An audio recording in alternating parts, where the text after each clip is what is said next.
कमर से बच्चे को काटना शुरू करता हूँ, इसको दो टुकड़े कर देता हूँ। एक टुकड़ा छोटी औरत को दे दूंगा और एक टुकड़ा बड़ी औरत को दे दूंगा।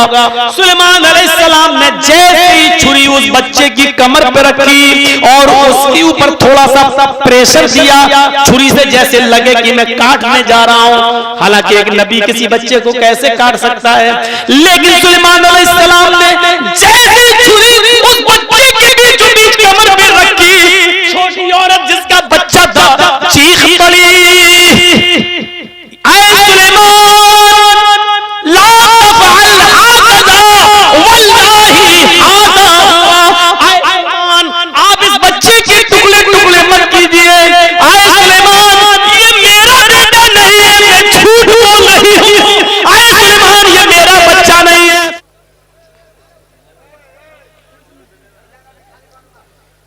अस्सलामु अलैकुम वरहमतुल्लाहि वबरकातुह।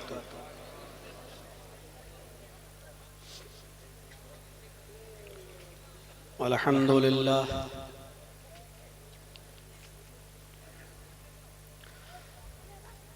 अल्हम्दुलिल्लाहि नहमदुहु व नस्तईनुहु व नस्तगफिरुहु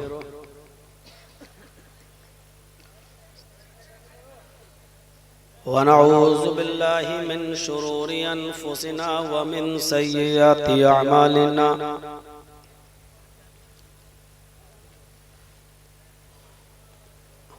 मन यहदिहिल्लाहु फला मुज़िल्ल लहु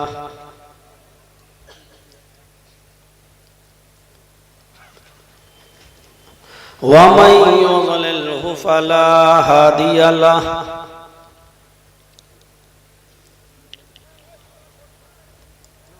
व अशहदु अल्ला इलाहा इल्लल्लाहु वहदहु ला शरीका लहु व अशहदु अन्न मुहम्मदन अब्दुहु व रसूलुहु। अम्मा बाद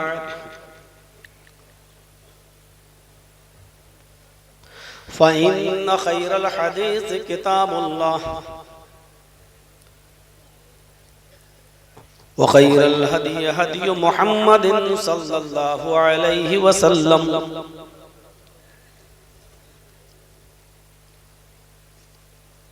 व शर्रुल उमूरि मुहदसातुहा व कुल्लु मुहदसतिन बिदअह व कुल्लु बिदअतिन ज़लालह व कुल्लु ज़लालतिन फिन्नार।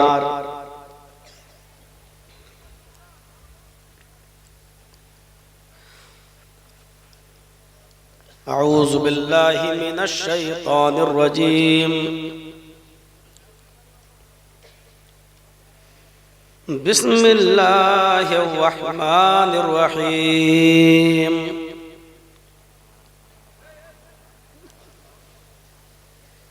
या अय्युहल्लज़ीना आमनु दुखुलू फिस्सिल्मि काफ़्फ़ा।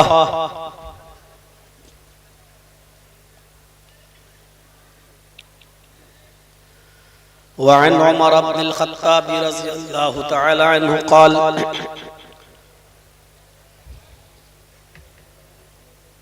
क़ाल रसूलुल्लाहि सल्लल्लाहु अलैहि वसल्लम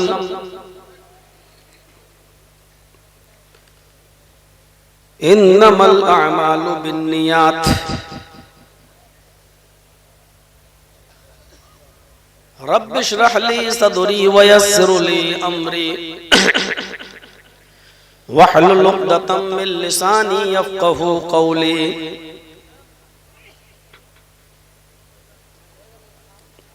मंच पर बैठे हुए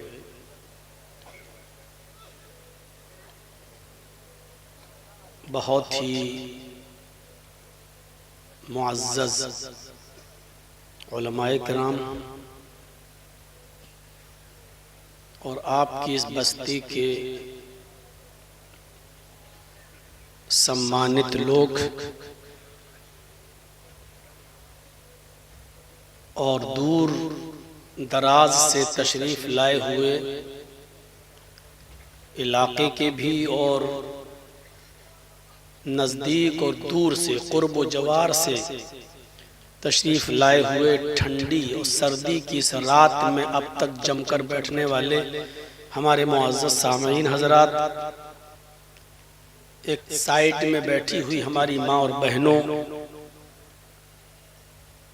नौजवानों, अजीज बच्चों,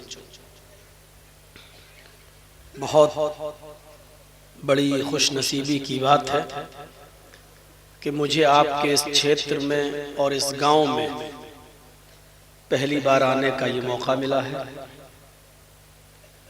आपने मेहनत करके इस जलसे को रचाया है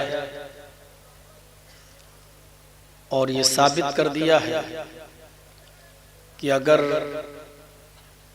इरादा मजबूत हो तो बड़े से बड़े काम किए जा सकते हैं। इस जलसे में आपके इस इलाके के महबूब विधायक MLA साहब तजम्मुल हुसैन साहब को भी तशरीफ लाना था, लेकिन तबीयत कुछ खराब हो गई। अभी हमारी उनके भाई से बातचीत चल रही थी,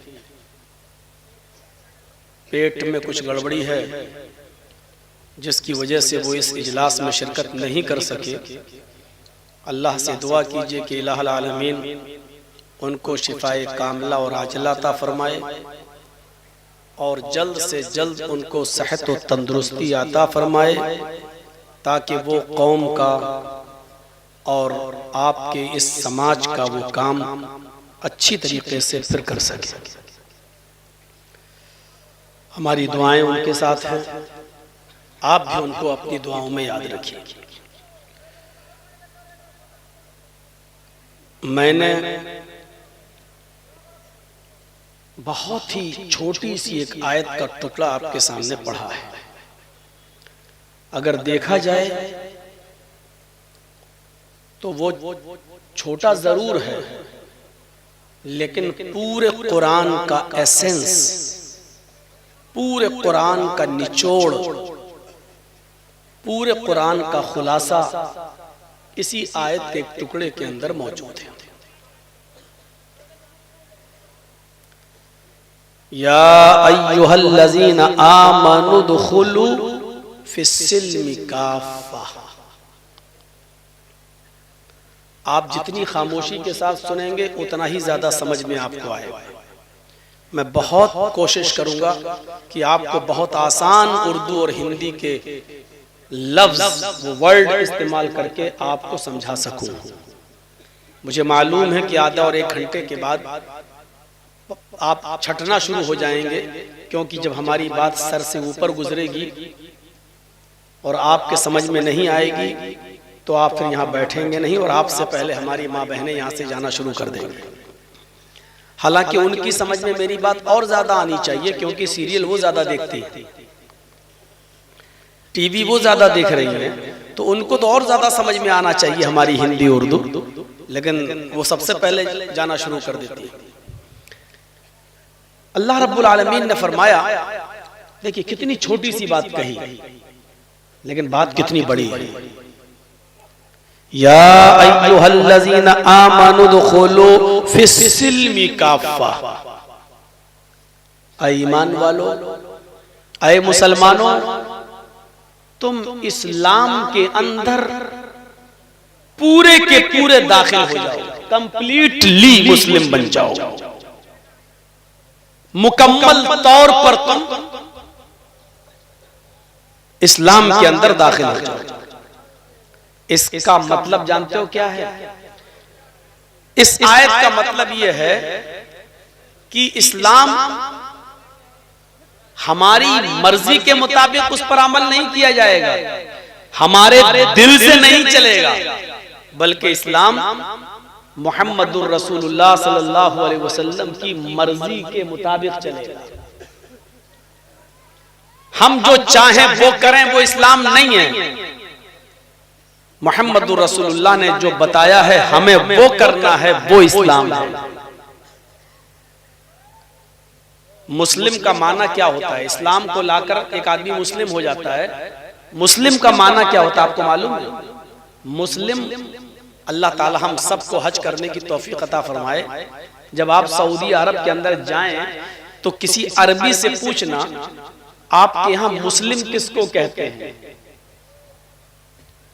अरब आपको बताएंगे अरब के अंदर मुस्लिम उस ऊंट को कहा जाता है जिसकी नाक में नकेल डाल दी गई हो, रस्सी डाल दी गई हो, और ऊंट कोई भी काम अपनी मर्जी से न करता हो।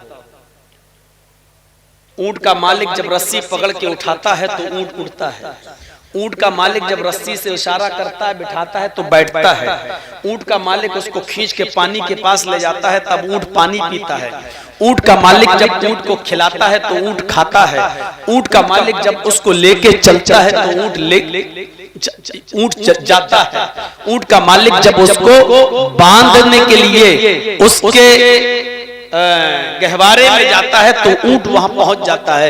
यानी ऊंट के नाक में नकेल पड़ गई है, वो ऊंट अपनी मर्जी से कुछ नहीं कर सकता, जो कुछ भी करेगा अपने मालिक की मर्जी से करता है। ऐसे ऊंट को अरब क्या कहते हैं? हाज़ल जमालुल मुस्लिम। ये मुस्लिम ऊंट है, अपने मालिक का फर्मा बरदार ऊंट है। उसी मुस्लिम से मुस्लिम बना है। हम और आप मुस्लिम हैं। मुस्लिम का मतलब क्या है? अपनी मर्जी के मालिक नहीं है। हमारी नाक में भी एक नकेल डाल दी गई है शरीयत की।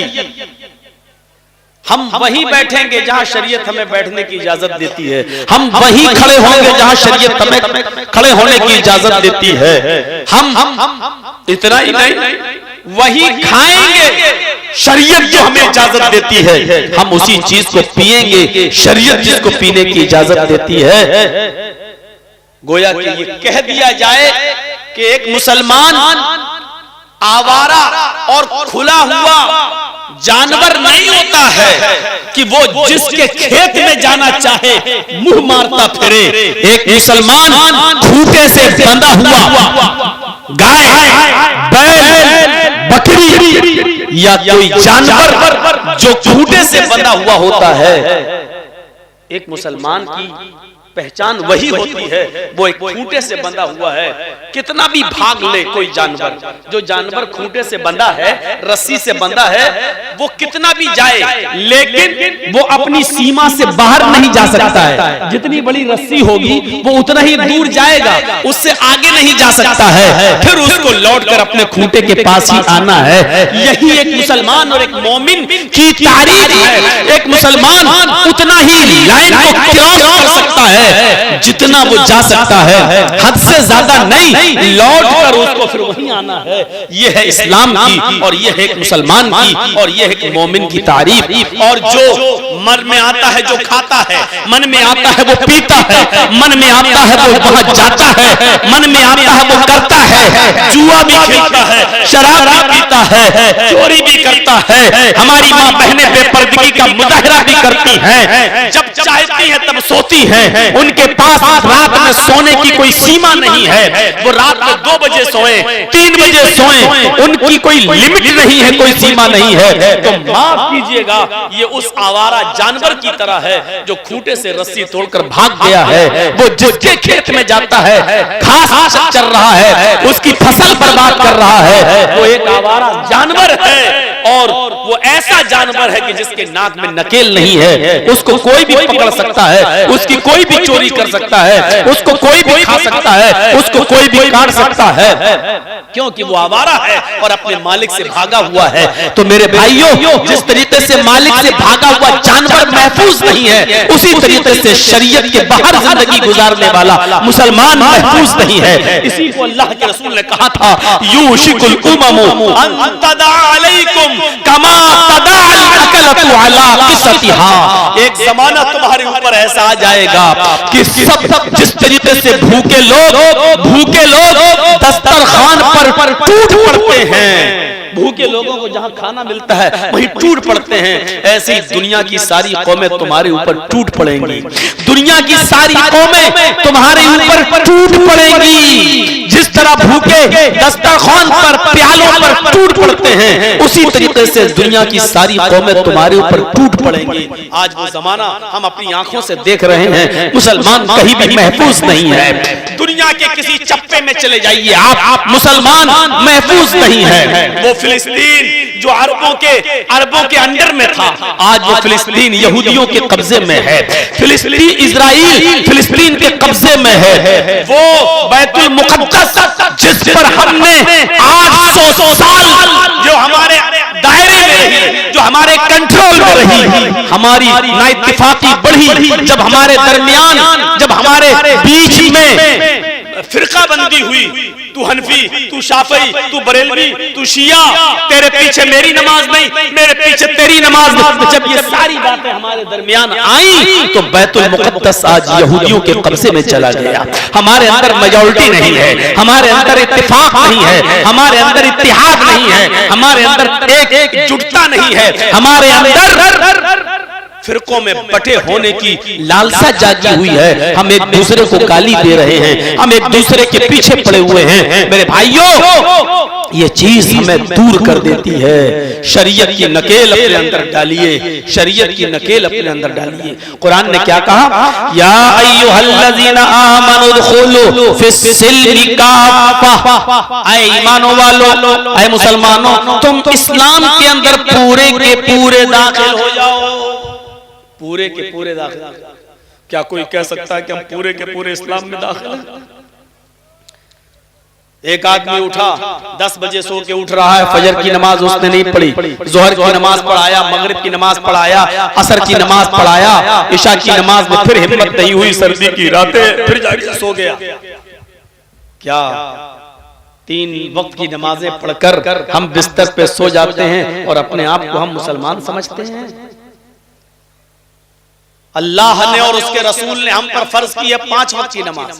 कोई आदमी 2 वक्त की नमाज को अहमियत नहीं देता, फजर में सो जाता है, इशा में सो जाता है और 3 वक्त की नमाज पढ़ लेता है। मेरे भाइयों, ये आदमी डबल गुनाहगार है।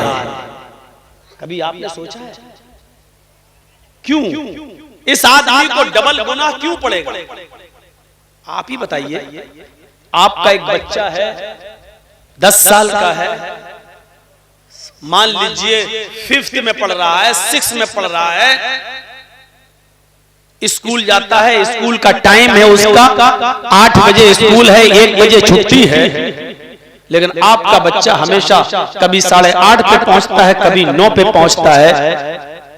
1-2 मरतबा वहां का स्टाफ, वहां के टीचर वार्निंग देंगे, आज लेट कैसे आए हो, सब देर हो गई। 1-2 बार छोड़ देंगे, लेकिन बार बार जब आपका बच्चा 2-3 बार लेट पहुंचेगा तो उसको पनिशमेंट भी मिलेगा, कभी उसको मारा भी जाएगा। आज देर से क्यों आए हो, 2-3 बार मार के छोड़ दिया जाएगा, लेकिन जब वो अपनी आदत बना लेगा और वो बराबर लेट जाएगा तो फिर उसको स्कूल का मैनेजमेंट उसको स्कूल से निकाल देगा। क्यों? और एक वो बच्चा है जो स्कूल जाता ही नहीं है, ना उसको मारा जाता है ना निकाला जाता है। क्यों? वो तो जा ही नहीं रहा है, वो तो जा ही नहीं रहा है, ना उसको मारा जा रहा है ना निकाला जा रहा है। क्यों? वो तो जा ही नहीं रहा, तो उसको क्यों मारेंगे? लेकिन जब आपका बच्चा स्कूल जाता है तो उसको कभी मारा भी जाता है और बाद में निकाला भी जाता है, यानी उसको डबल सजा। एक तो ये कि पिटाई भी लगी, दूसरी ये कि उसने आदत बना ली तो उसको निकाला। पढ़ने वाले बच्चे को डबल सजा और जो बिल्कुल नहीं पढ़ रहा है उसको कोई सजा नहीं। तो आपने कभी गौर किया, जो आदमी बिल्कुल नमाज नहीं पढ़ रहा है दुनिया में उसको कोई सजा नहीं है, नहीं पढ़ रहा है, लेकिन जो आदमी 3 टाइम की पढ़ता है, 2 टाइम की छोड़ देता है, 4 वक्त की पढ़ रहा है, 1 टाइम की छोड़ देता है, ये आदमी अल्लाह की अदालत में डबल मुजरिम है, डबल गुनाहगार है। उसकी वजह यह है कि अल्लाह ने फर्ज की है 5 वक्त की नमाज, ये अपने ऊपर फर्ज कर लिया 3 वक्त की नमाज। अल्लाह ने कहा 5 की पढ़ो, ये 3 की और 4 की पढ़ रहा है, इसको डबल गुनाह इस बात का, एक तो 2 वक्त की नमाज छोड़ रहा है, एक तो गुनाह इस बात का, और दूसरा गुनाह नमाज को अपने मनमाने तरीके से पढ़ रहा है, अल्लाह के कानून को बदलने की सजा, यानी चेंज करने की सजा, क्योंकि अल्लाह ने फर्ज की 5 वक्त की और ये पढ़ रहा है 3 वक्त की, इसलिए इसको डबल। ये हमें और आपको सोचना चाहिए। हम अपने मुआशरे में जी रहे हैं, रह रहे हैं, क्या है ये? वो इस्लाम जो सबसे बेहतर मजहब है, हम उसकी कदर नहीं कर पा रहे हैं। हम उसकी कदर नहीं कर पा रहे। हर वक्त जब तक हम इस्लाम में डूबे नहीं रहेंगे, मसलन जर्जीस साहब कुर्सी पर बैठे तकरीर कर रहे हैं, कुर्सी पर बैठने से पहले सोच लेना चाहिए कि कुर्सी पर बैठकर तकरीर करना कोई नाजायज तो नहीं है। जब हम माइक में बोलें तो ये सोच लेना चाहिए कि माइक में बोलना कहीं गुनाह तो नहीं है। आप जो जलसा सुनने के लिए आप बैठे हैं और बिना जरूरत के आप उठ रहे हैं, बैठ रहे हैं और आवाज कस रहे हैं और आपके मुंह से आवाज निकल रही है, तो आपको सोच लेना चाहिए कि आवाज निकालने से पहले कहीं जलसा सुनते वक्त, कुरान और हदीस की बातें सुनते वक्त मुंह से बोलना जायज है कि नाजायज है। जब तक हम हर बात पर इस्लाम की फिक्र नहीं करेंगे कि इस्लाम में जायज है कि नाजायज, तब तक हम इस्लाम पर पूरा अमल नहीं कर सकते। हमारा उठना, बैठना, लेटना, सोना, जागना, खाना, पीना सब इस्लामी होना चाहिए। हमारी शादियां इस्लामी होनी चाहिए, हमारा रहन सहन इस्लामी होना चाहिए, हमारे बीवी बच्चे इस्लामी माहौल में रहना चाहिए। ये तमाम चीजें जब तक हम सोचेंगे नहीं। कहा जाता है कि एक आदमी बहुत भूखा था, भूख की वजह से उसको हालत उसकी खराब थी और उस आदमी से किसी ने पूछा कि दो दो कितने होते हैं? दो दो, दो और दो कितने? उसने कहा 4 रोटी। कभी आपने सोचा है कि उस भूखे आदमी की जबान से 4 रोटी क्यों निकला? उसको 4 पेन भी तो कह सकता था, 4 फैन भी तो कह सकता था, 4 माइक भी तो कह सकता था, 4 किताब भी तो कह सकता था, 4 मोबाइल भी तो कह सकता था। और इसको भी कहने की जरूरत नहीं थी, क्योंकि पूछने वाले ने सिर्फ गिनती पूछी, 2 + 2 कितना, 2 और 2 कितना? उसका जवाब सिर्फ ये होना चाहिए था कि 4, लेकिन उसके मुंह से निकला क्या? 4 रोटी, क्योंकि उसको भूख लगी थी। उसका दिमाग सिर्फ रोटी की तरफ लगा हुआ था, उसका जहन खाने की तरफ लगा हुआ था। इसलिए सवाल न समझते हुए भी उसने जवाब में रोटी कह दिया। इससे क्या पता चलता है? इससे पता ये चलता है कि जिसका दिमाग जिस चीज में लगा हुआ है उससे वही चीज नमूदार होती है, जाहिर होती है। हमारा उठना, हमारा बैठना, हमारा दिमाग इसी में लगना चाहिए। हमारा उठना इस्लामी है या नहीं, हमारा बैठना इस्लामी है या नहीं, हमारा खाना इस्लामी है या नहीं, हमारा पीना इस्लामी है या नहीं, हमारा चलना इस्लामी है या नहीं, हम अपनी बेटी की जो शादी कर रहे हैं वो इस्लामी है या नहीं। जब तक हमारी सोच, हमारा दिमाग, हमारा माइंड जब तक पूरा का पूरा इस्लाम की तरफ नहीं लगेगा, हम इस्लाम के ऊपर पूरे के पूरे अमल नहीं कर सकते और इस्लाम के अंदर पूरे के पूरे हम दाखिल नहीं हो सकते हैं। कुरान कहता है या अय्युहल्लज़ीना आमनुदखुलू फिस्सिल्मि काफ़ा, आई ईमानो वालो तुम इस्लाम के अंदर पूरे के पूरे दाखिल हो जाओ। इस्लाम के अंदर इसलिए दाखिल हो जाओ क्योंकि इस्लाम सबसे बेहतर मजहब है। दूसरे मजहबों को क्रिटिसाइज नहीं करना चाहिए, उन पर तनकीद नहीं करना चाहिए। हर आदमी अपने अपने मजहब पर अमल करने के लिए आजाद है और हर आदमी को अपने मजहब को सबसे अच्छा कहने का भी अधिकार है। वो जिस मजहब पर अमल कर रहा है वो कह सकता है कि हमारा मजहब सबसे अच्छा है। हम मुसलमान हैं, हम कह सकते हैं कि हमारा मजहब सबसे अच्छा है। कुरान इस बात की गवाही देता है, इन्नद्दीना इंदल्लाहिल इस्लाम। अल्लाह की दृष्टि में, अल्लाह की नजर में सबसे बेहतर अगर कोई मजहब है, सबसे बेहतर अगर कोई दीन है तो वो इस्लाम है। सबसे बेहतर और बेहतर चीज की कुर्बानी कोई नहीं देता है। बेहतर चीज के लिए कुर्बानी दी जाती है, उसकी कुर्बानी कोई नहीं देता है। अभी सिर्फ आयतें सुन लो, मिसालें मैं बाद में देता हूं। सबसे पहला क्या बताया? इस्लाम सबसे बेहतर मजहब है। क्यों बेहतर है? क्योंकि ये कंप्लीट है, मुकम्मल है। दुनिया में कोई दूसरा मजहब कंप्लीट नहीं है। आप ईसाई मजहब उठा लो, ईसा अलैहिस्सलातु वस्सलाम की जिंदगी के सिर्फ 3 साल के हालात मालूम है। खुद ईसाइयों को 3 साल के हालात, बाइबल अगर आप पढ़ेंगे तो 3 साल से ज्यादा ईसा अलैहिस्सलाम के हालात नहीं मिलेंगे बाइबल में, सिर्फ 3 साल की। तो 3 साल की जिंदगी किसी की आइडियल नहीं हो सकती है पूरी जिंदगी के लिए। ईसाइयों से पूछो कि वो शादी कैसे करेंगे, उनको नहीं मालूम। क्यों?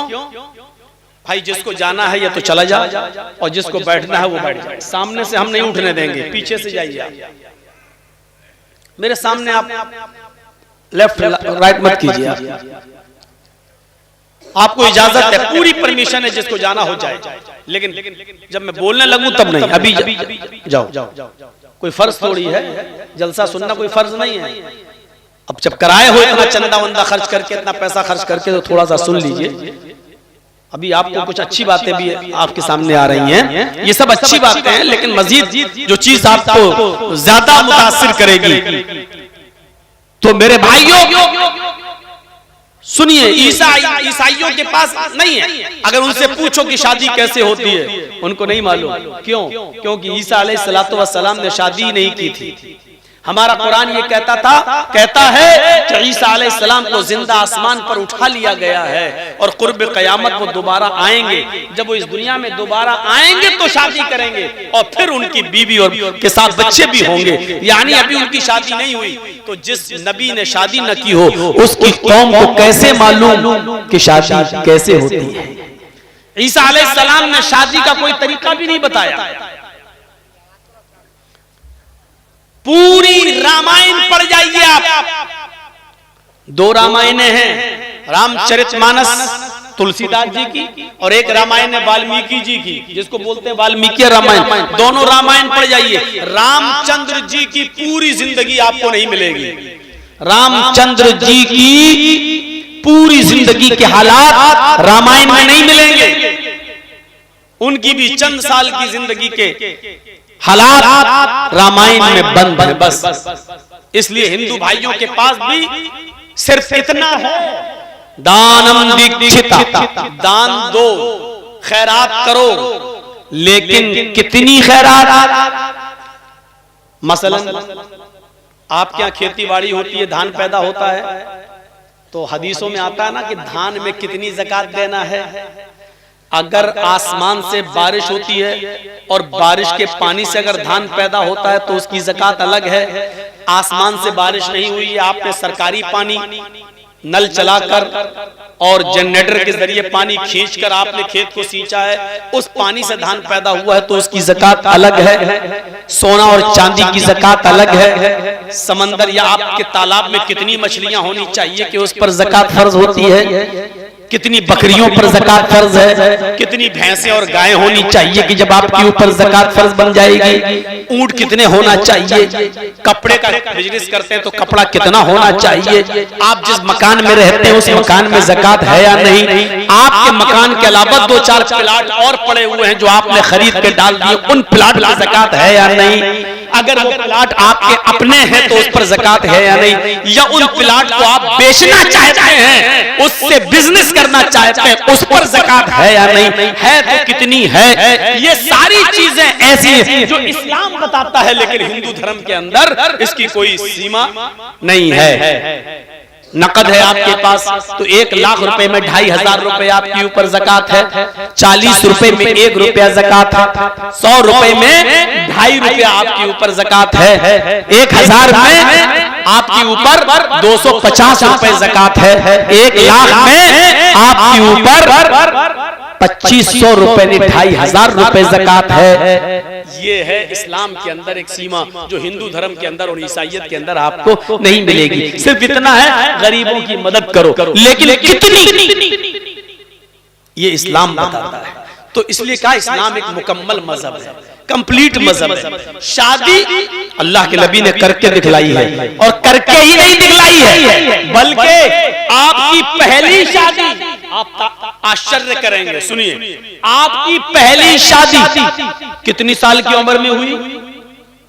किसी को मालूम है? आप लोगों में 25। लाज रख ली दोस्त आपने। और किससे हुई? खदीजा रज़ी अल्लाह ताला अन्हा से। उनकी उम्र कितनी थी? 40। अल्लाह के नबी ने ये शादी करके बतला दिया है कि कम उम्र का लड़का बड़ी उम्र की औरत से शादी कर सकता है और ये कोई नाजायज नहीं है।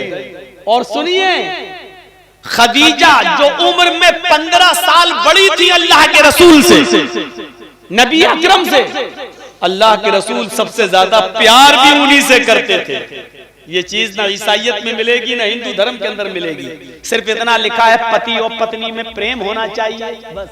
लेकिन प्रेम कैसा, उसकी मिसाल कैसी? रामचंद्र जी सीता से कितना प्यार करते थे, आज तक रामायण पढ़ जाइए आपको नहीं मिलेगा। अगर प्यार करते होते तो रावण लेके ना भागा होता। 14 साल का वनवास ले लिया था रामचंद्र जी ने, अपनी पत्नी को छोड़ गए, 14 साल के लिए जंगल में चले गए। साहब, पत्नी की देखरेख कौन करेगा? कौन देखरेख करेगा?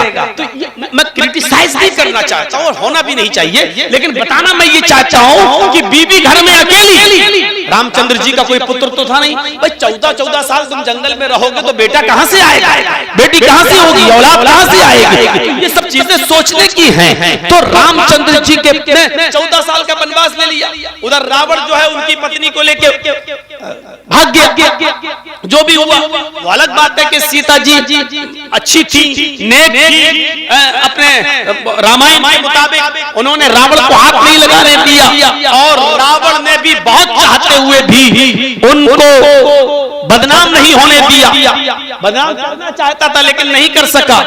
और सीता को अपने आप को पाक साफ, अपनी कौम के सामने पाक और साफ साबित करने के लिए आग में कूदना पड़ा, छलांग लगानी पड़ी ये बताने के लिए कि रावण के साथ मेरा कोई ताल्लुक और मेरा कोई संबंध नहीं। ये सारी चीजें आप देखिए आप और पढ़िए आप। इधर हजरत आयशा के ऊपर भी इल्जाम लगता है, इधर हजरत आयशा के ऊपर भी तोहमत लगती है जिना की, लेकिन हजरत आयशा को अल्लाह के नबी उनके घर पहुंचा देते हैं। आपने, मैं कह ये रहा था कि इस्लाम एक मुकम्मल मजहब है, एक मुकम्मल कंप्लीट दीन इस्लाम कौन है? इस्लाम है।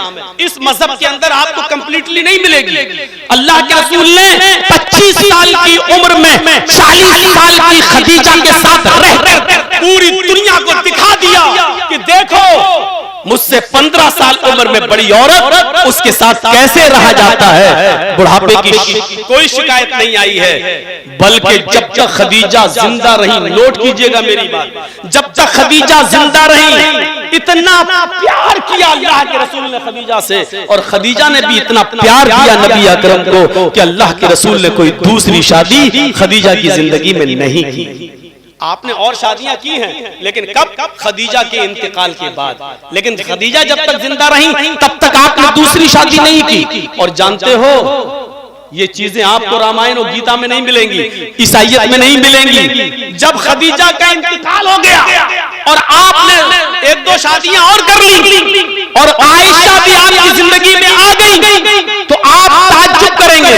एक दिन कुर्बानी का दिन था, यहां से आप देखिए, एक दिन बकरा ईद का दिन था, कुर्बानी का दिन था। आपने जानवर ज़िबा किया और ज़िबा करने के बाद उसका गोश्त पककर जब हजरत आयशा सिद्दीका ने अपने हस्बैंड को दिया, अल्लाह के नबी को दिया, कुर्बानी के गोश्त की पहली बोटी अल्लाह के नबी के पास आती है। आपने प्याला उठाया और उस गोश्त की बोटी को लेकर जैसे ही मुंह में लगाते हैं, खाते नहीं है, उसको वापस कर देते हैं और आंखों में आंसू आ जाते हैं। रोते हुए पूछा आयशा ने, मेरे सरताज क्या हुआ?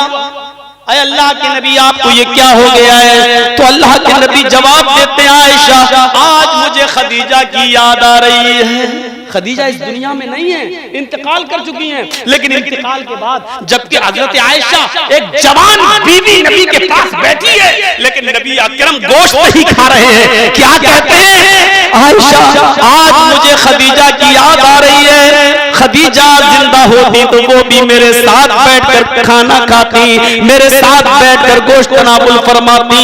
पूरी दुनिया को बता दिया, आए नबी की जिंदगी पर लांछन लगाने वालों, आए मोहम्मद साहब की जिंदगी पर जुल्म करने वालों, इल्जाम लगाने वालों, ये नबी का प्यार था कि अपने से 15 साल बड़ी औरत के साथ इस तरह रहे कि उसके इंतकाल के बाद भी उसको भूल नहीं सके, इंतकाल के बाद भी उसको भुला नहीं सके। खदीजा इस दुनिया में नहीं है, लेकिन अल्लाह के रसूल अपने दिल से खदीजा को नहीं निकाल सके। फरमाया आयशा, जब तक खदीजा की सहेलियों को गोश्त नहीं पहुंच जाएगा मैं नहीं खाऊंगा। फिर आपने जानवर के गोश्त के टुकड़े किए, उसकी बोटियां बनाई और पैकेट बना कर आपने खदीजा की सहेलियों को पहुंचाया। और खदीजा की सब सहेलियों को जब गोश्त पहुंच गया तब अल्लाह के नबी ने गोश्त खाया।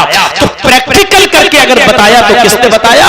इस्लाम ने। इसलिए मैं कहता हूं कि दुनिया का कोई मजहब कंप्लीट नहीं है, कंप्लीट अगर कोई मजहब है तो इस्लाम है। और इसीलिए कुरान ने क्या कहा? अल-यौमा अकमलतु लकुम दीनकुम व अतममतु अलैकुम निअमती व रज़ीतु लकुमुल इस्लाम दीना।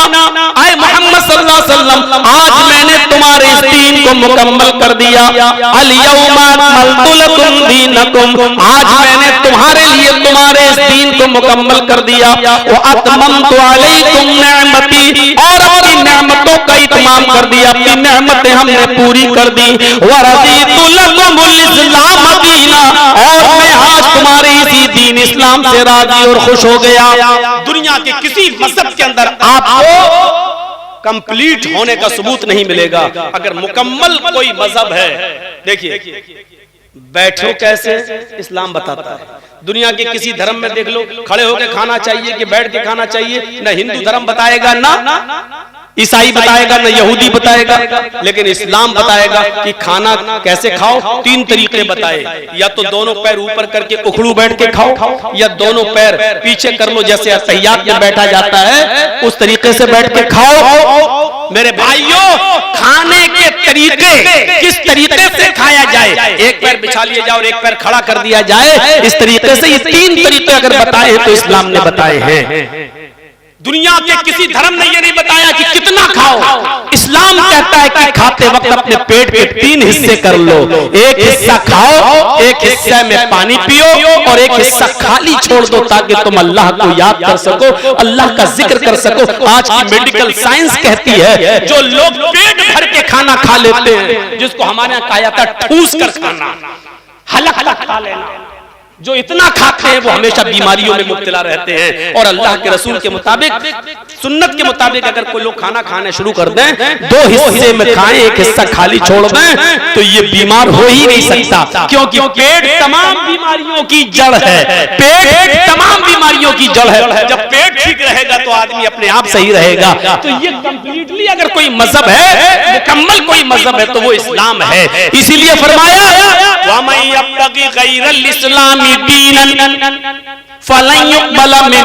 इस्लाम को छोड़कर अगर कोई दूसरा दीन तलाश करोगे तो वो हरगिज़ कबूल नहीं किया जाएगा। इस्लाम को छोड़कर अगर कोई दूसरा दीन तलाश करोगे तो वो हरगिज़ कबूल नहीं किया जाएगा, वो दीन माना ही नहीं जाएगा। इस्लाम को छोड़कर अगर कोई दूसरा दीन तलाश करोगे तो वो कबूल नहीं किया जाएगा। वहुवा फिल आखिरति मिनल खासिरीन, और वो आखिरत के अंदर खसारा उठाने वालों में से, नुकसान उठाने वालों में से होगा। यह है इस्लाम। इसके अलावा दूसरा दीन तलाश करोगे तो वो कबूल नहीं किया जाएगा। अब आइए थोड़ा सा आपको ये भी बता दूं कि इस्लाम किस चीज का नाम है। हम समझते हैं कि जो कुछ भी कर लो वो इस्लाम है। नहीं नहीं, इस्लाम 2 चीजों का नाम है, रब के कुरान का और मोहम्मदुर रसूलुल्लाह के फरमान का।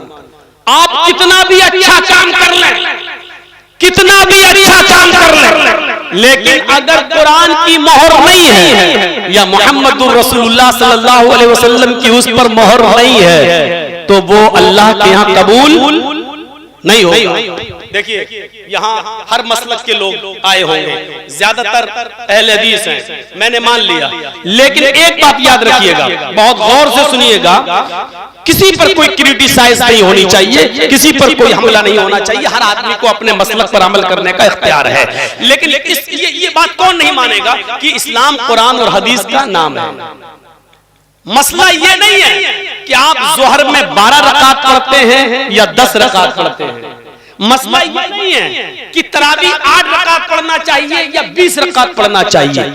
मसला ये नहीं है कि मगरिब के अंदर 5 रकात पढ़ना चाहिए या 7 रकात पढ़ना चाहिए, ईशा की 7 रकात पढ़नी चाहिए या 17 रकात पढ़नी चाहिए, ये कोई मसला नहीं है। मसला ये है कि हम जो इबादत कर रहे हैं वो जनाबे मुहम्मदुर रसूलुल्लाह के तरीके पर हो रही है या नहीं हो रही है, बस इतनी सी बात है। हर मुसलमान जब भी नमाज पढ़े तो वो ये सोचे कि जनाबे मुहम्मदुर रसूलुल्लाह ने ऐसी नमाज पढ़ी या नहीं, ऐसा रोजा रखा या नहीं रखा। मसलन रोजा इफ्तार का टाइम हो रहा है हमारे यहाँ, मान लीजिए हरिश्चंद्रपुर में 5:25 पर, एक मिसाल दे रहा हूँ।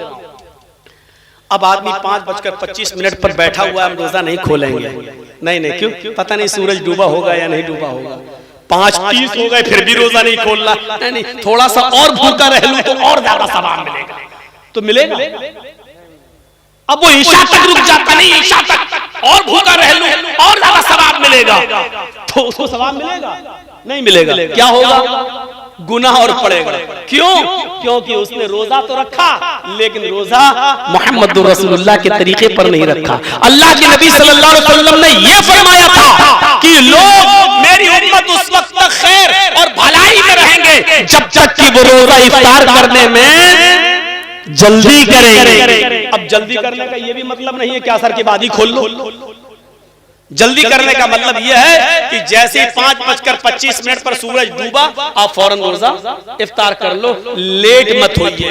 अब जर्जीस साहब के यहाँ मान लीजिए हरिश्चंद्रपुर में 5 बजे सहरी का टाइम खत्म हो रहा है सुबह, जर्जीस साहब की आंख लग गई, 7 बजे उठे, क्या हुआ यार सहरी नहीं कर, अच्छा कितना, 5 बजे सहरी का टाइम खत्म था, 7 बज गए, 2 ही घंटा तो लेट हुए, चलो अब सहरी कर लेते हैं, सहरी 7 बजे कर ली।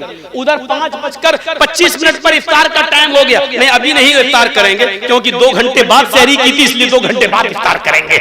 उधर हम 5:25 के बजाय 7:25 पे इफ्तार कर रहे हैं, टाइम तो बराबर हो गया ना, टाइम तो बराबर हो गया ना, लेकिन ये रोजा नहीं माना जाएगा क्योंकि सहरी का टाइम खत्म हो रहा था 5 बजे, आपको 4:59 तक सहरी करना थी, 5:01 पे नहीं करना थी, लेकिन आप तो 7 बजे कर रहे हैं। आपने उसूल तोड़ दिया, ज़ाब्ता तोड़ दिया, नबी अकरम का बनाया हुआ कानून तोड़ दिया, इसलिए आपका रोजा कबूल नहीं किया जाएगा। चाहे आप 7:30 बजे खोलें, 8:30 बजे खोलें, 9:30 बजे इफ्तार करें, लेकिन नहीं माना जाएगा क्योंकि रोजा रखना मकसद नहीं है, शरीयत की पाबंदी कराना मकसद है। आइए एक और चीज से समझा देते हैं हम आपको। एक कागज है मेरे पास, मान लीजिए जेब में पड़ा होगा, ये मान लीजिए एक लिफाफा है हमारे पास, इस पे मैंने एक लेटर लिख दिया और पोस्ट बॉक्स में डाल दिया।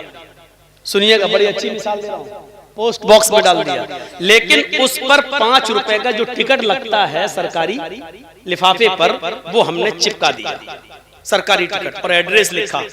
बताइए तो जब 5 रुपए का सरकारी टिकट लग गया और एड्रेस भी सही है तो हमारा लेटर अपने एड्रेस पर पहुंचेगा या नहीं पहुंचेगा? पहुंच जाएगा। सरकारी टिकट नहीं लगाया लेकिन लिफाफा हमने 1000 रुपए का खरीद लिया, बहुत खूबसूरत है, डिजाइनदार है, बहुत अच्छा है, कागज बड़ा उम्दा है, उसकी कीमत 1000 है। उस लिफाफे पर हमने लेटर लिखकर रख दिया लेकिन सरकारी टिकट 5 रुपए का नहीं लगाया, तो क्या वो अपने एड्रेस पर पहुंचेगा? नहीं पहुंचेगा, और पहुंचेगा तो बैरिंग बन जाएगा, आपसे वसूल कर लिया जाएगा 10 गुना। नहीं पहुंचेगा, क्यों? क्योंकि उस पर सरकारी मोहर नहीं लगी है, सरकारी टिकट नहीं लगा है। तो पता चला कि 5 रुपए का सरकारी टिकट लग गया तो पहुंच जाएगा। 1000 का खरीद लिया लेकिन सरकारी टिकट नहीं लगा तो नहीं पहुंचेगा। इसी तरीके से जोहर की नमाज 10 नहीं 12 पढ़ लो, 12 नहीं 12,000 पढ़ लो, लो, मगरिब की नमाज 5 नहीं 7 पढ़ लो, 7 नहीं 7,000 पढ़ लो, तरावी 8 नहीं 20 पढ़ लो, 20 नहीं 20,000 पढ़ लो, लेकिन उस पर सरकार की मोहर नहीं है, यानी जनाब मोहम्मद रसूलुल्लाह की मोहर नहीं है, तो वो हमारी नमाज अल्लाह के यहाँ कबूल नहीं होगी। मेरे भाइयों, रकातों की तादाद का कोई मसला नहीं है, मसला ये है कि अल्लाह ने कुरान में क्या कहा है, मा आताकुमुर रसूल फखुज़ूहु व मा नहाकुम अन्हु फंतहू। रसूल तुम्हें जो दे, जिसने माँ को समझ लिया वो सब कुछ समझ गया। आज पूरी तकरीर मेरी समझ जाओगे अगर माँ को समझ लिया। माँ ये वाली माँ नहीं जिसके पेट से बच्चे पैदा होते, ये माँ नहीं, माँ अताकुमुर रसूल। यहाँ इस आयत में जो लफ्ज़ माँ आ रहा है उसको मैं कह रहा हूँ, माँ अताकुमुर रसूल फखुज़ूहु। माँ के दो माना हैं, ज़हन में रखिएगा, दिमाग में, माइंड में। माँ के कितने माना हैं? या इस जगह दो। पहला माना जो, और दूसरा माना जितना। माँ अताकुमुर रसूल का पहला तर्जुमा क्या होगा? माँ अताकुमुर रसूल, रसूल जो दे वो ले लो। सुनिएगा क्या मतलब हुआ? माँ अताकुमुर रसूल, रसूल जो दे वो ले लो। और दूसरा माँ का तर्जुमा यहाँ ये होगा, माँ अताकुमुर रसूल, रसूल जितना दे उतना ले लो। मतलब समझ रहे हो क्या? ना उसमें ज्यादा कर सकते हो ना उसमें कम कर सकते हो। अगर मगरिब की 3 रकात दी है फर्ज तो 3 ही पढ़ना है। अब अगर कोई 5 पढ़ ले तो गुनाहगार होगा। अल्लाह के रसूल ने वुजू बनाने का हुक्म दिया तो 3-3 बार हाथ धुलने को कहा, 3 बार कुल्ला करने को, 3 बार नाक में पानी डालने को, 3 बार चेहरा धुलने को। अब कोई आदमी कहे यार मैं 4 बार धुल लेता हूँ, जितना ज्यादा धुलो उतना ज्यादा चेहरा साफ होगा, जितना ज्यादा हाथ धुलो उतना ज्यादा हाथ साफ होगा, जितना ज्यादा पैर धुलो उतना ज्यादा पैर साफ होगा। तो माफ कीजिएगा, जो आदमी आज़ाए वुजू को 4 बार या 5 बार धुलता है तो उसका वजू होगा नहीं। सुन्नत के खिलाफ करने पर उसकी नमाज रद्द कर दी जाएगी और उसको गुनाह पड़ेगा। क्यों? क्योंकि अल्लाह के रसूल ने जितना दिया था इसने उतना नहीं लिया, बल्कि नबी के दिए हुए को कम समझा, इसलिए उसने ज्यादती कर दी, अपनी तरफ से बढ़ा दिया अपनी तरफ से। तो नबी जो दे वो ले लो और जितना दे उतना ले लो। और इतना याद रखना, गलती बड़े बड़ों से हुई है। कोई आदमी दुनिया में ये नहीं कह सकता कि हमसे खता नहीं हो सकती है। इस्लाम जानबूझकर खता करने को गुनाह करार देता है, लेकिन अनजाने में, मसलन हम बहुत पढ़े लिखे, एक मिसाल दे रहा हूं, मान लीजिए मैं बहुत पढ़ा लिखा लेकिन हमको तहकीक करने में कोई गलती हो गई, लेकिन इल्म हो जाने के बाद कि सही चीज ये है, हम जो है वो गलत है, तो फिर सही चीज आ जाने के बाद हमको गलत चीज को छोड़ना पड़ेगा, हमें गलत चीज को तर्क करना पड़ेगा। इल्म हो जाने के बाद भी हम उस पर जमे हुए हैं तो वो ठीक नहीं है। आइए मैं तुम्हें लेके चलता हूँ एक ऐसे मंजर की तरफ, आपको बड़ी हंसी आएगी, आपको बड़ा मजा भी आएगा, लेकिन मजा देने के लिए और हंसाने के लिए मैं आपको तकरीर नहीं कर रहा हूँ। यहाँ आपको बुखारी शरीफ की एक हदीस का वाक़या सुनाने जा रहा हूँ, लेकिन इस वाक़े में ही आपको थोड़ी सी मुस्कुराहट आ जाएगी। 2 कदीम सहाबा हैं और सफर कर रहे हैं। एक का नाम है हजरत अम्मार और एक का नाम है हजरत उमर। उमर फारूक का तो नाम बहुत अच्छी तरह जानते हो, और अम्मार का भी नाम जानते होंगे, हजरत सुमैया के बेटे हैं अम्मार। वो सुमैया जिनको शर्मगाह में नेजा दाखिल कर दिया गया था और इस्लाम में पहली जो शहीद हुई थी खातून वो। अब सुन लीजिए आप मेरी बात। अब जिसका पेशाब लग रहा हो उसको भी रोक लो, यहीं पे मत जाने दो यार, बार बार उठ रहे हैं मेरे सामने। असल में बात ये नहीं है, मेरे सामने उठना गलत नहीं है। एक बार हैदराबाद में मैं तकरीर कर रहा था तो कोई मेरे सामने से उठा तो मैं समझा पेशाब करने जा रहा है। वो पेशाब करने के बजाय वो सीधा मेरे माइक आके पकड़ के फेंक देता है, और उसके बाद में लाठी डंडे और टमाटर अंडे चले वहां फेंके। तो मुझे वही मेरे दिमाग में भरा हुआ है, जब भी सामने से कोई उड़ता तो मुझे डर लगता है कि ये माइक पकड़ने ना आ रहा। अब वही दिमाग है, मैंने कहा नहीं वो भूखा आदमी, उससे पूछा 2 क्या कहता 4 रोटी। तो जो दिमाग में भरा होगा वही है ना, तो मेरे दिमाग में ये भरा है। जो भी सामने से उड़ता मैं समझता हूँ ये माइक पकड़ने तो नहीं आ रहा है। जैसे अब ये मौलाना मेरे कान में बोले मुझे यही लगा, कहीं कुछ लगा मुझे, लेकिन वो कान में बोल दिए, समझा दिए, ठीक है। तो सुनिए, एक थे अम्मार और एक थे उमर, दोनों सफर में थे। अब मैं अपनी स्पीड थोड़ी स्लो कर रहा हूं आपको, तभी आप समझ पाएंगे। दोनों सफर कर रहे हैं और रात में एक जंगल से गुजर हो रहा है। सोचते खतरनाक जानवर हैं, इसलिए इसी जंगल में सो लिया जाए, आराम कर लिया जाए। उन्होंने अपनी अपनी चादर बिछाई और सो गए। फजर की नमाज में दोनों को उठना था। फजर की नमाज में दोनों को उठना था। बड़ा दिलचस्प वाकया सुना रहा हूं, आपको भी मजा आएगा, सुनिए। और जिनको मसला मालूम नहीं होगा वो मसला भी जान जाएंगे। दोनों को फजर की नमाज में उठना था और दोनों फजर की नमाज के वक्त उठे, लेकिन दोनों ही जुम्बी हो गए। जुम्बी समझते हैं? दोनों को ही गुस्ल की जरूरत पड़ गई। अब तो समझ गए ना, खुलकर कहने की जरूरत नहीं है। यानी दोनों इंसान हैं, आदमी सोता है, दोनों को ही नाइट फॉल हो गया। अब गुस्ल करना पड़ेगा तभी नमाज होगी, लेकिन पानी नहीं। अब क्या किया जाए? तो हजरत अम्मार कहते हैं, उमर जी मुझे मसला मालूम है। कहा क्या? सुनिए, बहुत स्लो सुना रहा हूं ताकि आपके दिमाग में बिल्कुल घुसा दूं। कहा, उमर मुझे मसला मालूम है। अल्लाह के नबी जुमे का खुतबा दे रहे थे तो आपने फरमाया जब पानी न मिले तो पाक मिट्टी से तयम्मुम कर लो। हजरत उमर कहते चुप रहो, जिस मस्जिद में अल्लाह के नबी ने ये खुतबा दिया उसमें हम भी थे। आपने ये बात कही थी कि पानी ना मिले तो तयम्मुम कर लो, लेकिन वो वुजू के लिए कहा था, गुस्ल के लिए नहीं। हमको वुजू की जरूरत नहीं है, गुस्ल की जरूरत है। अल्लाह के रसूल ने उस मस्जिद में जो जुमे का खुतबा दिया था उसमें ये कहा था कि अगर वुजू के लिए पानी ना मिले तो तयम्मुम कर लो। दोनों हाथ पाक मिट्टी पे मार के फूंक लो, चेहरे पे फेर लो, दायां हाथ बाएं हाथ पर, बाएं हाथ दाएं हाथ पर फेर लो तो तयम्मुम हो जाता है। ये अल्लाह के नबी ने बताया था। तो यहां तो वुजू का मामला नहीं है, हम लोग नापाक हैं, हम लोग को गुस्ल की जरूरत है। हजरत अम्मार कहते हैं, तो एक काम करिए ना, वुजू में हाथ पैर मुंह कुल्ला किया जाता है और ये सब धुला जाता है। हमको गुस्ल की जरूरत है, इसलिए पूरे जिस्म पे मिट्टी फेर लेते हैं। ऐसा करते हैं, यानी अपना अपना दिमाग लगा रहे हैं। देखिए, हजरत उमर कहते नहीं नहीं नहीं नहीं, हमें कोई अच्छा नहीं लग रहा है। क्यों? हमको मसला मालूम नहीं, ऐसा ना हो ऐसा करने पर गुनाह हो। तो हजरत अम्मार ने अपनी अकल चलाई और हजरत उमर ने अपनी अकल चलाई। हजरत अम्मार ने कहा तुम्हें नहीं पढ़ना मत पढ़ो, मैं तो पढ़ूंगा नमाज। तो हजरत अम्मार ने क्या किया, एक झाड़ी के पीछे चले गए, मिट्टी पड़ी थी, बुखारी शरीफ के हदीस के अल्फाज हैं, अपने जिस्म को उस पर पूरा मिट्टी में लोट लिया।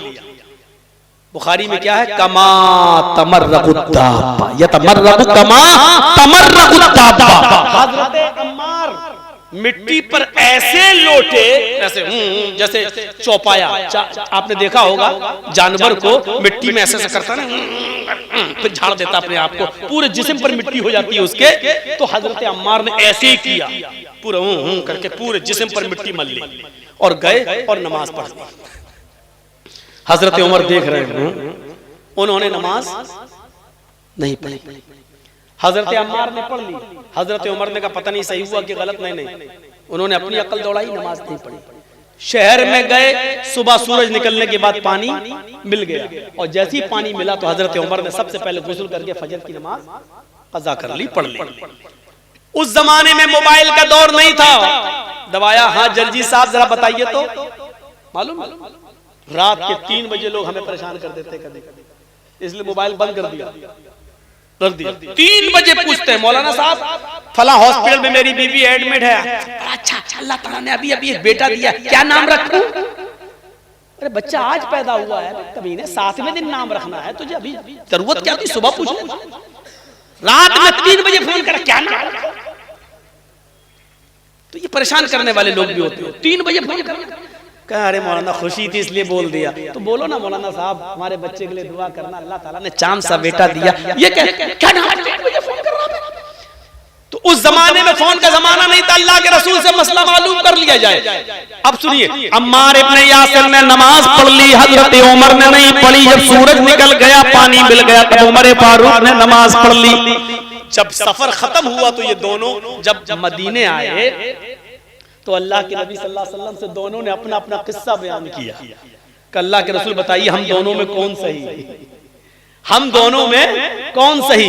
तो अल्लाह के नबी ने फरमाया अच्छा दोनों को गुस्ल की जरूरत पड़ गई? कहा मार तुमने क्या किया? कहा अल्लाह के रसूल हमें तो मालूम था पानी ना मिले तो तयम्मुम कर लो। तो अल्लाह के रसूल ने फरमाया जी बिल्कुल।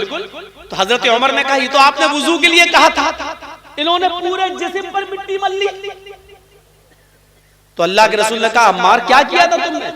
कहा कि मैं तो ऐसे लोटा मिट्टी पर जैसे 4 पैर वाला जानवर जमीन पर लोटता, पूरे जिस्म पर मिट्टी मल ली। तो अल्लाह के रसूल मुस्कुराए और मुस्कुरा कर कहते हैं कि अम्मार तुमने गलत किया, तुम्हें ऐसा नहीं करना चाहिए था। अब हजरत उमर बड़े खुश हैं, ये गलत हो गए तो हम तो सही हुए होंगे, इनकी गलती है तो हम सही हो गए, हमने नमाज नहीं पढ़ी हम सही हो गए। तो कह ले और पूरे जिस्म पर मिट्टी मल ली हो गए। तो कहा हजरत अम्मार ने अल्लाह के नबी इनका सुनो, इन्होंने क्या किया? तो हजरत उमर से पूछा तुमने क्या किया? कि अल्लाह के रसूल जब तक पानी नहीं मिल गया मैंने गुस्ल ही नहीं किया, नमाज का वक्त निकल गया, सुबह सूरज निकलने के बाद पानी मिला तो मैंने वुजू बनाया, गुस्ल किया, फिर नमाज पढ़ी। आपने कहा उमर तुमने भी गलत किया। इस मैदान में जितने लोग जमा है सुनो, अम्मार की बात को अल्लाह के रसूल रिजेक्ट कर रहे हैं, पुराने सहाबी, और हजरत उमर फारूक की बात को भी रिजेक्ट कर रहे हैं जबकि वो भी पुराने सहाबी। बल्कि उमर फारूक के बारे में तो कहा था लौ कान बादी नबीयुल्लाह काना उमर, अगर मेरे बाद कोई नबी होता तो कौन होते? उमर। इतना बड़ा मकाम, लेकिन अल्लाह के नबी ने क्या कहा? तुमने भी गलत किया। अय उमर और अय अम्मार दोनों का तयम्मुम एक ही है, वुजू का भी और गुस्ल का भी। अगर गुस्ल की भी जरूरत पड़ गई थी तब भी वही तयम्मुम करना चाहिए था जो नमाज के लिए किया जाता है, जो वुजू के लिए किया जाता है। बस यही काफी था। अपने दोनों हाथों को जमीन पर मारते, उसको फूंकते। देखो तयम्मुम का तरीका क्या है। ये मान लीजिए मिट्टी है, ये मिट्टी होना जरूरी है। बहुत से लोग पक्की दीवारों पे ऐसे मार देते हैं, नहीं चलेगा। बहुत से लोग टूटी हुई दीवारों पर मार देते हैं ऐसे, नहीं चलेगा। माफ कीजिएगा, बड़ी मौजरत के साथ नहीं चलेगा। मिट्टी होनी चाहिए, वो भी पाक। ऐसे दोनों हाथ जमीन पे ऐसे मारी, ये ऐसे किया, और ऐसे करने के बाद ऐसे नहीं मलना है, ऐसे करके ऐसे नहीं मलना, पूरा वो आपका पाउंड क्रीम यही लग जाएगी। ऐसे नहीं करना है। ये जमीन पे मारा, तयम्मुम का तरीका सीखिए। ये जमीन पे मारा, फिर ये बस जितनी भी उड़ जाए मिट्टी तुम्हारे हाथ में लगी हुई, कैसे कैसे उड़ गई। अब इन्हीं हाथों को ऐसे करना है। देखिए हो गया। अब यही हाथ दोबारा नहीं लेना है, इसी हाथ को बाएं हाथ के ऊपर ऐसे यहां ये कर लिया, और इस हाथ को ये तयम्मुम हो गया। तो अल्लाह के नबी ने कहा था यक्फी, तुम्हारे लिए इतना कर लेना काफी था। तुमने पूरे जिस्म पर मिट्टी मल ली, तुमने भी गलत किया। और अव्वल वक्त पर नमाज न पढ़ के सूरज के निकलने तक इंतजार करके फिर गुस्ल के लिए पानी मिल गया, तब पानी नहाकर फिर तुमने नमाज पढ़ी, तुमने भी गलत किया, क्योंकि नमाज को उसके अव्वल वक्त से निकाल दिया। तो अब आप समझ रहे हैं गलती किन किन से हो सकती है? हजरत अम्मार से भी हो गई, हजरत उमर से भी हो सकती है, तो मौलवी जर्जी से क्यों नहीं हो सकती? आज हम जैसे कोई मौलाना ये नहीं कह सकता कि मैंने जो कहा वो बिल्कुल सही है, उसी को आंख बंद करके मान लो। नहीं, हर शख्स की बात शरीयत की कसौटी पर रखी जाएगी। अगर कुरान और हदीस से मिल रही होगी तो मानी जाएगी, कुरान और हदीस से नहीं मिल रही होगी तो नहीं मानी जाएगी। मेरे भाइयों, इस चीज को याद रखना। आइए अब मैं तुम्हें एक ऐसे वाक़े की तरफ लेके चलता हूं जिससे तुम्हें बहुत बड़ा मसला मालूम होगा। हजरत उमर फारूक खुतबा दे रहे हैं, सुनिए, हजरत उमर फारूक खुतबा दे रहे हैं और उस खुतबे के अंदर अल्लाह के फरमा रहे हैं कि लोगों आजकल मेहर बहुत बढ़ गया है। मेहर, मेहर जानते हैं ना, लड़की की शादी में जो रखा जाता है उसको आप क्या क्या बोलते हैं? मेहर, दैन मेहर, मोहर नहीं, मोहर तो वो होती जो लगाई जाती है, मेहर, मेहर, दैन मेहर, सही है। तो मेहर, लोगों मेहर बढ़ता जा रहा है। सुनिए, बहुत प्यारी बात, अब लोग बहुत ज्यादा मेहर रखने लगे, देने लगे। लड़कियां भी निकाह के मौके पर बहुत ज्यादा मेहर की डिमांड करने लगी। मैंने अल्लाह के नबी के निकाह देखे हैं, नबी की बीवियों को अल्लाह के नबी ने जो मेहर दिया वो मुझे मालूम है। अल्लाह के नबी ने अपनी बेटियों की, ज़ैनब की, रुकैया की, उम्मे कुलसूम की और फातिमा की शादी की तो कितना मेहर रखा ये भी मुझे मालूम है। सबसे ज्यादा जो मेहर था वो 400 दिरहम का मेहर था, 400 दिरहम का। 400 दिरहम से ज्यादा मेहर अल्लाह के नबी ने नहीं रखा। लिहाजा अगर कोई भी शख्स अपनी बीवी को 400 दिरहम से ज्यादा मेहर देगा तो वो मेहर उमर उस औरत से छीन लेगा और बैतुल माल में जमा कर देगा। 400 से ज्यादा जो मेहर होगा, 400 तक तो उस औरत के पास रहेगा, लेकिन 400 के बाद जो भी मेहर देगा उतना वो जायद मेहर, मेहर जो ज्यादा है वो उस औरत से लेकर बैतुल माल में जमा कर दिया जाएगा। ये किसने कहा? हजरत उमर ने कानून बना दिया, मिंबर पे खड़े होकर खुतबा दे दिया। खुतबा तो दे दिया, टाइम खत्म हो गया, उतर गए, जुमे की नमाज पढ़ा दी। नमाज पढ़ाने के बाद उसी मस्जिद में पर्दे में एक औरतें भी नमाज पढ़ रही थी, पर्दा पड़ा हुआ था, औरतें भी नमाज पढ़ रही थी। एक बूढ़ी औरत आती है पर्दे से, कहती है अमीरुल मोमिनीन मुझे आपसे कुछ कहना है। बोला क्या कहना चाहती हो? बोलो। कहा वही आना चाहती हूँ, मैंने पैरों में सॉक्स मोजे पहन रखे हैं, हाथों में मैंने दास्ताने ग्लेव्स पहन रखे हैं, मेरा चेहरा छिपा हुआ है, मैं वही आकर आपसे रूबरू मिलना चाहती हूँ। आपने मसला गलत बता दिया। हजरत उमर फारूक से कह रही है एक औरत कि आपने मसला गलत बता दिया। हजरत उमर कहते हैं मैंने गलत बता दिया कि हाँ, आओ इधर। औरत, बूढ़ी औरत गई, कहा अमीरुल मोमिनीन आपने इस मिंबर पर खड़े होकर ये कैसे कह दिया कि कोई भी आदमी अपनी बीवी को 400 दिरहम से ज्यादा मेहर नहीं दे सकता। हजरत उमर ने कहा मां, बूढ़ी मां,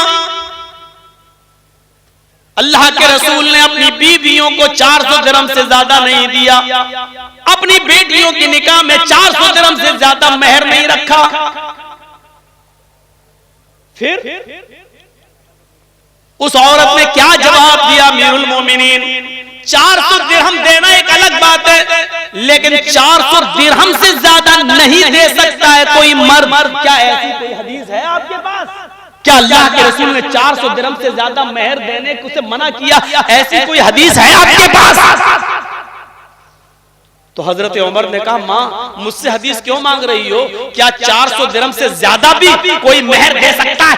ऐसी कोई हदीस है तुम्हारे पास? ये हजरत उमर ने उससे पूछा, ऐसी कोई हदीस है तुम्हारे पास? उस बूढ़ी औरत ने जवाब दिया अमीरुल मोमिनीन 400 दिरहम से ज्यादा भी मेहर दे सकता है, हदीस नहीं कुरान की आयत मौजूद है। हजरत उमर ने कहा कुरान में? मैं रोज कुरान पढ़ता हूं। का रोज पढ़ते हो तब भी आपको नहीं मालूम? जल्दी बताओ। आए बूढ़ी औरत, आए माँ, जल्दी बताओ वो कौन सी कुरान की आयत है जिसमें लिखा हो कि 400 दिरहम से ज्यादा भी दे सकता है शौहर अपनी बीवी को मेहर। उस औरत ने, बूढ़िया ने कुरान की आयत पढ़ी, वो आतैतुम इहदाहुन्ना किंतारन फला ताखुजू मिन्हु शैआ। सोचिए, वो आतैतुम इहदाहुन्ना किंतारन, तुम में से कोई भी शख्स अपनी बीवी को ढेर सारा माल देना चाहे तो दे सकता है, जितना चाहे उतना दे सकता है, किंतारा खजाने के खजाने दे सकता है, महल दे सकता है, मकान उसको दे सकता है, प्रॉपर्टी दे सकता है, जमीन दे सकता है, जायदाद दे सकता है, महल में उसके नाम पूरा का पूरा फ्लैट कर सकता है, उसके नाम कर सकता है। जो शौहर अपनी बीवी को महर में जो देना चाहे दे सकता है। फला ताखुजू मिन्हा शैया, फिर तुम उसमें से कुछ भी लेने का हक नहीं रखते। कोई भी उस औरत से छीन नहीं सकता, ये उस औरत का हक है, उससे कोई उसका हक नहीं छीन सकता है। शौहर भी दे तो फिर वो भी वापस नहीं ले सकता। आए उमर, जब दिए हुए माल को शौहर नहीं ले सकता है तो आप कैसे ले सकते हैं? आपने ये कैसे कानून नाफिज कर दिया? कैसे कह दिया कि 400 दिरहम से ज्यादा अगर कोई अपनी बीवी को महर देगा तो वो महर छीन कर बैतुल माल में जमा कर दिया जाएगा? आप रॉन्ग हैं, आपने गलत कहा है। कुरान तो कहता है जितना चाहे उतना दे सकता है और उसमें से तुम कुछ भी लेने का हक नहीं रखते। हजरत उमर ने लोगों से पूछा जो मस्जिद में बैठे हुए थे, उन लोगों से पूछा क्या ये आयत कुरान में मौजूद है जो बुढ़िया पढ़ रही है, ये औरत कुरान की आयत पढ़ रही है, क्या ये आयत कुरान में मौजूद है? लोगों ने जवाब दिया हाँ ये आयत कुरान में मौजूद है। हजरत उमर अपनी गलती एक्सेप्ट करते हैं और फिर मिंबर पर दोबारा खड़े होते हैं और कहते हैं अख्तार रजुलन व असाबत इम्रातुन, अख्तार रजुलन व असाबत इम्रातुन। मर्द ने गलती की और एक औरत ने दुरुस्त बात की, एक औरत ने सच्ची बात की है, लिहाजा उमर अपनी बात वापस ले रहा है। अब इस औरत की दी हुई कुरान की आयत को नाफिज करता है। लोगों तुम जितना चाहो अपनी बीवी को महर दे दो, अब मैं किसी से महर की रकम नहीं छीनूंगा और बैतुल माल में जमा नहीं करूंगा। मेरे भाइयों, एक आदमी कोई गलत फैसला कर सकता है लेकिन दलील आ जाने के बाद, कुरान की आयत आ जाने के बाद उसको मानना ही पड़ता है। जो आदमी गलत ही नहीं, मैंने जो कहा वही सही है, सही बात आ जाने के बाद भी गलती पर लटका रहे, मैंने जो कहा वही सही है, तो ये चीज गलत होती है। हजरत उमर फारूक ने कहा रजुलन, मैंने गलती की है, मर्द से खता हो गई, औरत ने सच्ची बात कही है और फिर अपनी बात को वापस ले लिया। यही है सलफ, यही है मेरे भाइयों।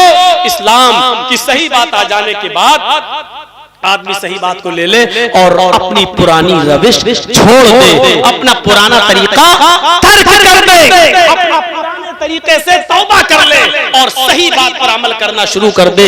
ऐसी कितनी मिसालें मेरे भाइयों हमें और आपको, हम और हमारे और आपके सामने आनी चाहिए, जिससे आपको पता चल सकता है, पता चल जाएगा कि शरीयत के अंदर कुरान और हदीस से बढ़कर कोई नहीं है, कोई नहीं है। जर्जीज भी गलत हो सकता है, इस मस्जिद इसमें मदरसे में और इस स्टेज पर बोलने वाले मौलाना से भी गलती हो सकती है, लेकिन कुरान और हदीस की दलील आ जाने के बाद फिर मेरे भाइयों, मैंने कहा ना दिमाग वही लगना चाहिए, हम जो कर रहे हैं वो सही है कि नहीं, हम जो कर रहे हैं वो कुरान और हदीस में कैसा है। मेरे भाइयों इस चीज को आप देखिए, अपना दिमाग वहीं पर लगा दीजिए। आइए मैं आपको एक और जबरदस्त वाक़े की तरफ लेके चलना चाहता हूँ। जबरदस्त वाक़या, जबरदस्त। हजरत उस्मान गनी का जमाना है, सुनिएगा। और एक वाकया जो बाद में आ रहा है वो पहले वाकये से ज्यादा मजेदार। हजरत उस्मान गनी के जमाने में एक वाकया पेश आ गया। एक शख्स हजरत उस्मान से मसला पूछने आ गया कि अमीरुल मोमिनीन, अगर कोई औरत शादी के 6 महीने के बाद अगर बच्चा पैदा करे तो उस बच्चे का क्या हुक्म है? सुन लीजिए, हमारे और आपके सामने भी ऐसे किस्से आ सकते हैं। हरीश चंद्रपुर वालों, अगर आपके इलाके में किसी लड़की की शादी हो जाए और 6 महीने के बाद अगर उसके बच्चा पैदा हो जाए तो उस बच्चे का क्या हुक्म होगा? सुनो, कहीं भी हो सकता है ये मंजर। हजरत उस्मान गनी से पूछा जा रहा है कि 6 महीने में अगर बच्चा पैदा हो जाए तो क्या हुक्म है उसका? हजरत उस्मान गनी कहते हैं कि वो औरत बदचलन। शादी के बाद 9 महीने के बाद बच्चा पैदा होना चाहिए, 6 महीने में कैसे हो जाएगा? कहने लगे अमीरुल मोमिनीन, मेरी शादी को 6 महीना हुआ है, मेरी शादी को 6 महीना हुआ है, और 6 महीने के बाद आज ही मेरी बीवी ने एक बच्चा पैदा किया है। समझ रहे हैं ना आप? उस सहाबी के पूछने का मकसद क्या है? वो ये पूछना चाहते हैं कि अमीरुल मोमिनीन, मैं इस बच्चे को जायज बच्चा मानूं या ना जायज? ऐसा तो नहीं कि मेरी बीवी का कहीं पहले कोई कांटेक्ट रहा हो और जिना की पैदावार हो और ये मेरा बच्चे का नाम पा जाए। हजरत उस्मान गनी कहते हैं कि बिल्कुल नहीं, वो औरत बदचलन है तुम्हारी, लिहाजा उसने 6 महीने में जो बच्चा पैदा कर दिया वो गलत किया है। ये जुमेरात का दिन था। जुमेरात का दिन जानते हैं ना, गुरुवार, थर्सडे था। जुमे का खुतबा जब उस्मान गनी देने लगे तो वो आदमी सामने बैठा हुआ था जिसकी बीवी ने 6 महीने के बाद बच्चा पैदा किया, वो बैठा हुआ है। हजरत उस्मान खुतबा देते देते कहने लगे, लोगों, इसकी बीवी ने कल एक बच्चा पैदा किया है और वो बच्चा 6 महीने के बाद पैदा हुआ है। शादी के 6 महीने के बाद भी बच्चा पैदा नहीं होता है, इसकी बीवी ने शादी के 6 महीने के बाद ही बच्चा पैदा कर दिया है। लिहाजा अगले जुमे को इसकी बीवी को लाया जाएगा और जमीन पे सीने के बराबर गाड़ कर पत्थरों से मार मार के उसको खत्म कर दिया जाएगा। उसको जिनाकार मानते हुए उसकी जान ले ली जाएगी, उसको कत्ल कर दिया जाएगा। हुक्म भी दे दिया। जुमे का खुतबा खत्म, जबकि उस्मान गनी का फैसला गलत था। अब सुनिए गलत कैसे था। जब जुमे का खुतबा खत्म हो गया, हजरत उस्मान ने नमाज पढ़ा दी। उसी मस्जिद में हजरत अली भी बैठे हुए थे। जब जुमे की नमाज खत्म हो गई तो हजरत अली ने लोगों से कहा, थोड़ी देर आप सब बैठे, हजरत उस्मान ने एक मसला गलत बता दिया है। तमाम लोग बैठ गए कि देखे हजरत अली क्या दलील पेश करते हैं। एक औरत के कत्ल का हुक्म दिया जा चुका है, देखे हजरत अली क्या उस औरत को कैसे बचाते हैं, देखें उस औरत को कैसे बचाते हैं। हजरत उस्मान कहते हैं, आय अली कहिए। कहा, अमीरुल मोमिनीन, आपने ये मसला गलत बताया है कि कोई औरत 6 महीने में अगर बच्चा पैदा कर दे तो वो बच्चा नाजायज है। हजरत उस्मान कहते हैं, 6 महीने में अगर बच्चा पैदा हो जाए तो वो गलत नहीं हुआ? हजरत अली ने कहा, नहीं, आज तक किसी औरत ने 6 महीने में बच्चा पैदा किया? हजरत अली ने कहा कि वो मेरा मामला नहीं है और उसका इल्म मुझे नहीं है, किया कि नहीं किया वो मैं नहीं जानता। क्या अल्लाह के नबी के जमाने में किसी औरत ने 6 महीने में कोई बच्चा पैदा किया? हजरत अली मुस्कुराकर जवाब देते हैं कि मुझे इसका भी इल्म नहीं है। कहा, जब इसका इल्म नहीं है तो फिर क्यों कह रहे हो? कहा, कैसे इसलिए रहा हूं कि 6 महीने के बाद अगर कोई बच्चा पैदा हो जाए तो वो गलत नहीं। अच्छा, तुम ये भी कह रहे हो अल्लाह के नबी के जमाने में किसी औरत ने 6 महीने में बच्चा पैदा नहीं किया? तुम ये भी मानते हो कि अल्लाह के रसूल सल्लल्लाहु अलैहि वसल्लम ने 6 महीने के बाद पैदा होने वाले बच्चे को जायज माना? तुम ये भी कह रहे हो कि आज तक किसी औरत ने 6 महीने के अंदर कोई बच्चा पैदा नहीं किया? फिर तुम ये कह रहे हो कि 6 महीने में जो बच्चा पैदा हो जाए वो जायज? क्या दलील है? क्या अल्लाह के रसूल से कोई हदीस है? हजरत अली कहते हैं, हदीस की जरूरत नहीं है, कुरान में मसला मौजूद है। कुरान कहता है 6 महीने के बाद भी अगर औरत बच्चा पैदा कर दे तो बच्चे को जायज माना जाएगा। हजरत उस्मान कहते हैं, क्या कुरान में लिखा है? ये कुरान जो रोज मैं पढ़ता हूं। हजरत अली कहते हैं, आप पढ़ते हैं लेकिन शायद गौर नहीं कर सके। हजरत उस्मान ने कहा, लोगो दलील मांगो अली से। हजरत अली ने कहा, दलील सुनो। अब दलील सुनिए और सुनो, गीत बहुत सुन चुके हो, गाने बहुत सुन चुके हो, इधर उधर की लफाजियां बहुत सुन चुके हो। जलसा में चंदा लिया है कुरान के नाम पे, हदीस के नाम पे कि जलसा होगा, कुरान हदीस की बातें होंगी। अब जब कुरान और हदीस सुनाई जा रही तो सुनकर इस जलसे को हलाल करो, वरना यहां बैठना भी आपका हलाल नहीं होगा। सुनो, हजरत अली दलील दे रहे हैं, दलील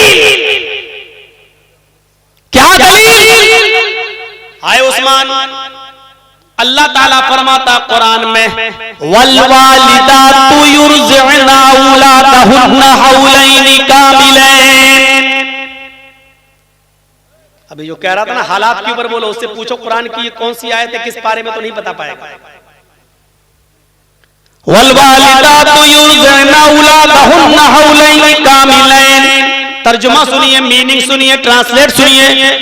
माएं अपने बच्चों को दूध पिलाएं मुकम्मल 2 साल। मैं किसी को भी खड़ा करके पूछ सकता हूं कितने साल दूध पिलाएं मां? 2 साल। 1 साल में कितना महीना होता है? 12। 2 साल में कितना हुआ? 24। मां अपने बच्चे को कितना दूध पिला सकती है? 24 महीना, 2 साल। कामिलैन मतलब मुकम्मल, कंप्लीट, यानी 2 साल तक पिला सकती है। 2 साल से 1 दिन भी ज्यादा नहीं। पहले छुड़ा सकती है, 2 साल से पहले दूध छुड़ा सकती है, लेकिन 2 साल के बाद 1 दिन भी ज्यादा पिलाने की इजाजत नहीं है। बच्चा पैदा हुआ 6 महीने में, और दलील क्या दे रहे हैं हजरत अली? मां अपने बच्चे को दूध पिलाए 2 साल। ये दलील है? ये दलील है? अब सुनिए हजरत उस्मान क्या कहते हैं हंसते हुए, अली ये तो दूध पिलाने की इद्दत बता रहे हो, दूध पिलाने की मुद्दत बता रहे हो कि दूध पिलाएं 2 साल तक। यहाँ दूध पिलाने पे एतराज नहीं है, हमने किसी को मना नहीं किया कि 2 साल तक दूध ना पिलाएं। बात यह है कि 2 साल बच्चा 6 महीने के बाद पैदा हो जाए फौरन, तो वो बच्चा जाए, उसकी दलील तो हजरत अली कहते हैं वहीं आपको ला रहा हूं। पहले तो ये बता दूं कि दूध पीने की मुद्दत कितनी है? 2 साल 24 महीने। मान रहे ना कि हाँ, कौन मना करेगा? कुरान की आयत 24 महीना दूध पीने के है ना। हाँ, अच्छा चलो दूसरी दलील दे लो। हाँ, 2 जल्दी दो। 6 महीने में बच्चा पैदा हो जाए, जल्दी तो दलील। वफिसालुहु फी आमैन। हजरत अली ने दलील पलट दी, बस कुरान की दूसरी आयत पेश कर दी। मां अपने बच्चे का दूध छुड़ाएं 2 साल में। पहली जगह क्या था? पिलाएं 2 साल तक। दूसरी आयत में क्या है? छुड़ाएं 2 साल तक। बात तो एक ही है। इधर से कान पकड़ो, चाहे इधर से कान पकड़ो, बात तो एक ही है। 2 साल तक पिलाओ या 2 साल के अंदर अंदर छुड़ाओ, दोनों सूरतों में बात एक ही है। हजरत उस्मान कहते हैं मुझे बेवकूफ समझ रखा है क्या? अरे पिलाएं 2 साल तक या छुड़ाएं 2 साल में, बात तो एक ही है। कहा हम आपको मजबूत कर रहे हैं ताकि आप पलट न जाएं। 2 साल मान रहे ना क्या? हाँ, 24 महीने मान रहे ना। हाँ, ये किसकी इद्दत है? मुद्दत है दूध पिलाने की। दूध पिलाने की मुद्दत 2 साल है ना क्या? अब सुनो तीसरी दलील, जिसमें अल्लाह ने हमल और दूध छुड़ाने की दोनों की गिनती और मुद्दत को एक साथ बयान कर दिया है। कुरान में तीसरी जगह अल्लाह ने फरमाया वहमलुहु, हमल देखिए, वहमलुहु वफिसालुहु सलासून शहरन। वहमलुहु वफिसालुहु, औरत के हमल की, औरत के हमल की और दूध छुड़ाने की मुद्दत 30 महीने है। कितना? सलासून शहरन। कितना महीना? 30, 10, 20, 30। कितना हुआ? 30 महीना। आए उस्मान, 30 महीना किसकी मुद्दत है? हजरत उस्मान कहते हैं हमल की और दूध छुड़ाने की। का मानते हो ना? दोनों की मुद्दत कितनी है? का 30 महीना। 30 महीने में 24 महीने आप अलग कर दो दूध छुड़ाने के या दूध पिलाने के, ये दोनों की मुद्दत है ना 30, और अल्लाह दूध पिलाने की मुद्दत 24 महीने बता चुका है, यानी 24 महीने तक बच्चा दूध पी सकता है। तो 24 महीने 30 में से आप माइनस कर देंगे, 30 में से 24 को माइनस करो तो कितना बचा? हजरत उस्मान कहते हैं 6 का वहमलुहु, यही हमल की मुद्दत। वहमलुहु वफिसालुहु सलासून शहरन, यही हमल की अकल्ले मुद्दत है, यानी कम से कम 6 महीने के बाद बच्चा पैदा अगर करती है तो वो बच्चा जायज माना जाएगा, वो बच्चा नाजायज नहीं माना जाएगा। 6 महीने से पहले अगर कोई बच्चा पैदा करती है औरत तो वो बच्चा नाजायज माना जाएगा, वो बच्चा हराम माना जाएगा। लेकिन 6 महीने के बाद अगर कभी भी बच्चा पैदा करती है तो वो बच्चा जायज है। हजरत सुलेमान और दाऊद अलैहिस्सलाम के जमाने में, दाऊद बाप है, सुलेमान बेटे हैं। एक किस्सा, एक वाकया पेश आ गया, बुखारी शरीफ की हदीस है। देखिए, दाऊद अलैहिस्सलाम भी नबी हैं और सुलेमान अलैहिस्सलाम भी नबी हैं। एक औरत अपने अपने दोनों के पास एक एक बच्चा था और एक एक बच्चा दोनों लेकर निकली। उनका गुजर एक जंगल से हो रहा था। दोनों जंगल में थोड़ा आराम करने लगी। जंगल में भेड़िया आया, बुखारी शरीफ की हदीस है। एक भेड़िया आया और उस भेड़िए ने एक औरत के बच्चे को, छोटी बड़ी औरत जो थी, एक छोटी थी एक बड़ी थी, बड़ी औरत का बच्चा भेड़िए ने मुंह में दबाया, ले गया और फाड़ के खा गया। यानी बड़ी औरत के बच्चे को भेड़िया खा गया। बुखारी शरीफ की हदीस सुनिए, मंजर देखिए। लेकिन बड़ी औरत ने जब देखा कि मेरा बच्चा तो मर गया, इस इलाके में किसी को क्या मालूम कि कौन किसका बेटा है। जब लोग आए तो उस औरत ने फौरन, बड़ी औरत ने फौरन कह दिया, ये छोटी औरत के गोद में जो बच्चा वो मेरा बच्चा है, इसका बच्चा भेड़िया खा गया, ये तो मेरा बेटा है। मामला बढ़ गया। छोटी औरत कहती है मेरा बेटा, बड़ी औरत कहती है मेरा बेटा, छोटी कहती है इसका बेटा तो भेड़िया खा गया, बड़ी कह रही इसका बेटा भेड़िया खा गया। उस जमाने में डीएनए टेस्ट नहीं होता था कि मालूम कर लिया जाए माँ का खून और बच्चे का खून मिलाकर। मेरे भाइयों, ये मुकदमा हजरत दाऊद अलैहिस्सलाम के पास आता है। दाऊद अलैहिस्सलाम फैसला करते हैं, दोनों की बात सुनते हैं। बड़ी औरत टट टट टट टट बोलने वाली, जबान दराज, और छोटी औरत बेचारी कम बोल पाती है। ऐसे समझो जैसे एक मोदी और एक मनमोहन। मोदी बेचारे रुकते ही नहीं है, बोलते चले जाते हैं, और मनमोहन सिंह बेचारे बोलते ही नहीं है। तो ये हालत है। एक बार आपको मालूम है, सऊदी अरब में गए थे मोदी जी, तो सऊदिया का बादशाह ऐसे करके दूरबीन से कुछ देख रहा था। तो लोगों ने पूछा मोदी जी ने, अरे क्या देख रहे हो वहां? मैं तो यहाँ खड़ा हूँ, मैं तो आ गया हूँ, आपके पास खड़ा हूँ, उधर क्या देख रहे हो? कहने आपको नहीं, आपकी बातों को देख रहा हूँ जो आपने फेंकी है, कितनी दूर जा रही है, इतनी दूर। ऐसे तो इनका हर जगह। मोदी जी ने वहां की तोप देखी, तोप के बारे में पूछने लगे कितना फेंकती है, इसकी रेंज कितनी है? कहा कितना फेंकती है? वहां के बादशाह ने कहा वल्लाह आपसे कम फेंकती है। नहीं समझ पा रहे ना? समझ गए ना? तो ये इतना इंसल्ट बर्दाश्त करके आया है ये, लेकिन फिर भी नहीं समझ पा रहा बेचारा, फिर भी फेंके जा रहा है, फिर भी फेंके जा रहा है। क्या क्या फेंकता है अल्लाह बेहतर जाने।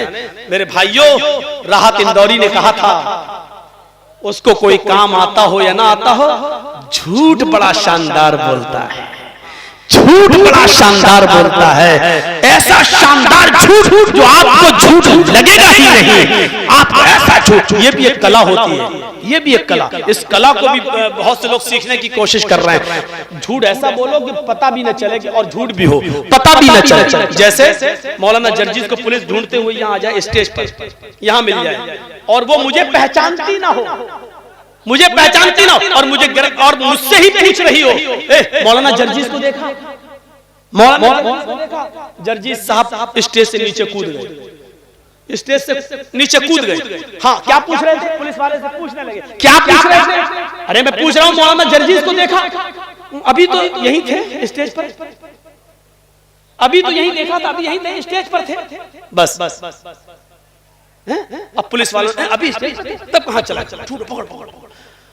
देखा जाए तो ये झूठ है, लेकिन झूठ ऐसा है कि पता नहीं, अभी तो स्टेज पे थे, हकीकत में अभी स्टेज पे थे, अब कूद गए, स्टेज पे नहीं है। पुलिस वालों ने पूछा कहाँ थे? वो मौलाना जर्जिस को देखा, जर्जिस से ही पूछा, जर्जिस को देखा? जर्जिस साहब कह रहे नहीं, अभी तो यही थे। जर्जिस साहब ने कहा अभी तो यही थे, 2 कदम हट गए, हमें 2 कदम हट गए। जी क्या? जर्जिस को देखा? अभी तो यही थे। देखा जाए तो ये सच है, अभी तो यहाँ थे, लेकिन कुरान क्या कहता है? ये झूठ है। या अय्युहल्लज़ीना आमनु तक़ुल्लाह वक़ूलू क़ौलन सदीदा, ईमान वालो अल्लाह से डरो और हमेशा सही दुरुस्त बात बोलो। दुरुस्त किसको कहते हैं? दुरुस्त का मतलब सीधी होनी चाहिए, ऐसी वैसी नहीं। तीर निकालते हो ना, तीर कमान से जो तीर छोड़ते हो तो सीधा जाता है, और जहां मारते हो वहीं लगता है, इधर उधर नहीं होता है वो तीर, जहां मारते हो वहीं लगता है। इसको कहते हैं सदीद, तस्दीद से बना, तस्दीदुस सहम, तीर जब कमान से निकलता है, जैसे तीर इधर उधर नहीं होता है। तुम जब भी किसी से बोलो तो इधर उधर की बात नहीं हो, बिल्कुल सीधी मुद्दे की बात हो, मुद्दे की बिल्कुल मुद्दे की बात होनी चाहिए। जैसे मुझे किसी को बताना नहीं कि मैं कहां था, और झूठ भी नहीं बोलना चाहता हूं। आपने पूछा जर्जी साहब आप कहां थे, मैंने कह दिया जमीन के ऊपर आसमान के नीचे। देख रहे हैं आप, अब मैं जहां भी था दुनिया के किसी कोने में तो जमीन के ऊपर ही रहूंगा और आसमान के नीचे, लेकिन ये झूठ है। आप सोच रहे हैं सच नहीं, सच नहीं, झूठ है। क्योंकि पूछने वाला ये नहीं पूछ रहा है, पूछने वाला ये जानना चाहता है आप किस शहर में थे, किस गांव में थे, किस मोहल्ले में थे, ये पूछना चाह रहा है। और आप कह रहे हैं जमीन के ऊपर आसमान के नीचे, तो ये शानदार, इसको बोलते हैं शानदार झूठ, इसको बोलते हैं शानदार झूठ। राहत इंदौरी ने यही कहा था, उसको कोई काम आता हो या ना आता हो, लेकिन झूठ बड़ा शानदार बोलता है। यानी झूठ पता नहीं चलेगा लेकिन वो झूठ होगा। तो मेरे भाइयों, दाऊद अलैहिस्सलाम ने दोनों औरतों की बात सुनी। बड़ी औरत जिसका बच्चा भेड़िया खा गया, वो टक टक टक टक बोलती चली जा रही थी। दाऊद अलैहिस्सलाम ने फैसला कर दिया ये बच्चा बड़ी औरत का है। बड़ी औरत बच्चा लेके चली गई, जबकि बड़ी औरत का बच्चा नहीं था। दाऊद अलैहिस्सलाम से गलती हो गई, बड़ी औरत का बच्चा नहीं था। 10 दिन 15 दिन गुजर गए। 10-15 दिन के बाद दोनों औरतें फिर लड़ने लगी। छोटी औरत कहती है अल्लाह के वास्ते मेरा बेटा मुझे दे दे, मेरी रातों की नींद उड़ गई है, इस बच्चे के बिना मुझे नींद नहीं आती है, मेरी पिस्तानों में दूध है, मैं इस बच्चे को पिलाती हूं, मेरा बच्चा मुझे दे दे। फिर भीड़ लग गई, बड़ी औरत उसका बच्चा नहीं देना चाहती। लोगों ने कहा क्या बात है, कहा दाऊद अलैहिस्सलाम फैसला कर चुके फिर भी उसकी बात नहीं मानती। दाऊद अलैहिस्सलाम कहीं गए हुए थे, मामला इतना बड़ा कि ये मुकदमा अब उनके बेटे सुलेमान अलैहिस्सलाम के पास आ गया। सुलेमान अलैहिस्सलाम ने दोनों को सुना, कहा कि सुनो मेरे बाप ने फैसला कर दिया। कहा फिर तुमने इसके फैसले, मेरे बाप के फैसले को क्यों नहीं माना? छोटी औरत से कहा। छोटी औरत ने कहा कैसे मान लूं जब बेटा मेरा है? सुलेमान अलैहिस्सलाम ने कहा फिर मेरा भी फैसला नहीं मानोगी? अगर मैं आज भी कोई फैसला कर दूं तो फिर जिसके हक में होगा वो खुश हो जाएगा, तुम्हारे अगर हक में नहीं गया तो तुम उसको नहीं मानोगी। कहने लगी कैसे बताऊं कि ये मेरा बेटा है? सुलेमान अलैहिस्सलाम ने कहा लाओ मैं सच्चा फैसला करता हूं। देखिए एक जज की ड्यूटी क्या होती है, अगर फैसला सही नहीं हो रहा हो तो डरा भी सकता है। सुलेमान अलैहिस्सलाम ने कहा लाओ तो मैं इस बच्चे के बारे में सच्चा फैसला करता हूं। जमीन पर लिटा दिया, कहा जी बिस्किन छुरी लाओ।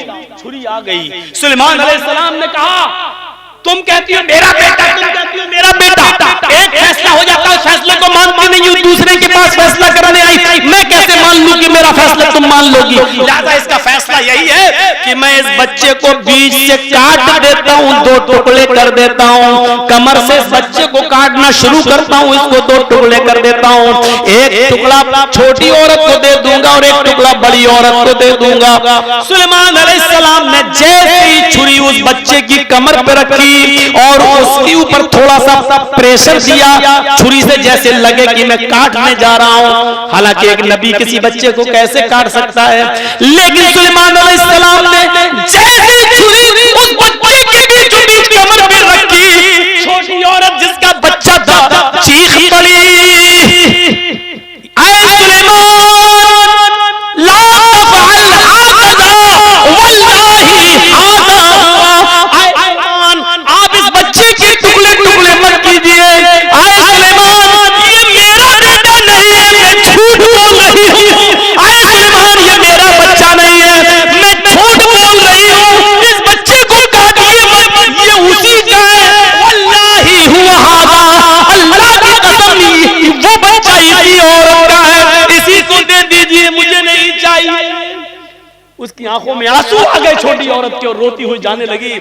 बड़ी औरत मुस्कुरा रही है, खड़ी है, कट जाए मेरा क्या, मेरा तो बच्चा ही नहीं है, उसको कोई परवाह नहीं थी। जैसे ही छोटी औरत जाने लगी और बड़ी औरत बच्चे को उठाने आई, सुलेमान अलैहिस्सलाम ने कहा दूर दूर। उसने कहा क्या हुआ? आपके सामने उसने अल्लाह की कसम खा कर कह दिया ये मेरा बेटा नहीं है, इसका है। सुलेमान अलैहिस्सलाम कहते यही तो मैं देखना चाहता था, यही तो मैं देखना चाहता था, उसकी आंखों से निकलने वाले आंसू और उसकी तरफ ये बतला रही थी कि मेरा बेटा मरना नहीं चाहिए, मुझे भले ही न मिले, किसी को मिले मिल जाए, कभी कभी देख लिया करूंगी, आंखों को ठंडक मिल जाएगी, लेकिन मेरा बेटा जिंदा तो रहेगा, अगर कट गया तो न मेरा रहेगा न इसका रहेगा।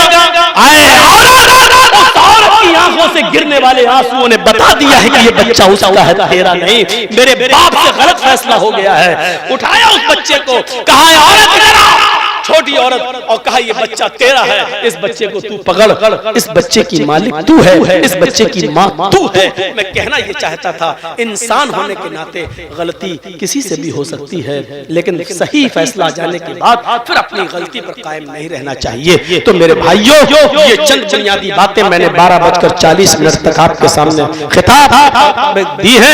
मुझे उम्मीद है कि इंशाअल्लाह ये खिताब आपके दरमियान एक इनकलाब पैदा करेगा। हम अल्लाह से दुआ करते हैं कि बारे अल्लाह हमारी खताओं को माफ फरमा दे, हमारे गुनाहों को बख्श दे, हम जमीआ मुसलमानों पर रहम फरमा। अल्लाह हम सबको आपस में भाई भाई बना दे और एक प्लेटफार्म पे हमको जमा कर दे। जब तक तो हमें जिंदा रख, इस्लाम पे जिंदा रखना, और जब हमारा खात्मा हो तो ईमान पर हमारा खात्मा फरमाना। वमा अलैना इल्लल बलागुल मुबीन व आखिरु दावाना अनिल हम्दुलिल्लाहि रब्बिल आलमीन। अस्सलामु अलैकुम व रहमतुल्लाहि व बरकातहू। मेरे भाइयों, ये हमारा एक साथी है, राजधानी चैनल चलाता है। आप YouTube पर राजधानी चैनल के नाम पर जब सर्च करेंगे तो आपको वो मिल जाएगा। आप उसको सब्सक्राइब कर दीजिएगा, बेल आइकन दबा दीजिए, तो आपको हमारी और हमारे अलावा और उलमा की तकरीरें आपको नोटिफिकेशन में मिलती रहेंगी। आप उनको सुन सकते हो। राजधानी चैनल है, उसको सब्सक्राइब करिए और बेल आइकन दबा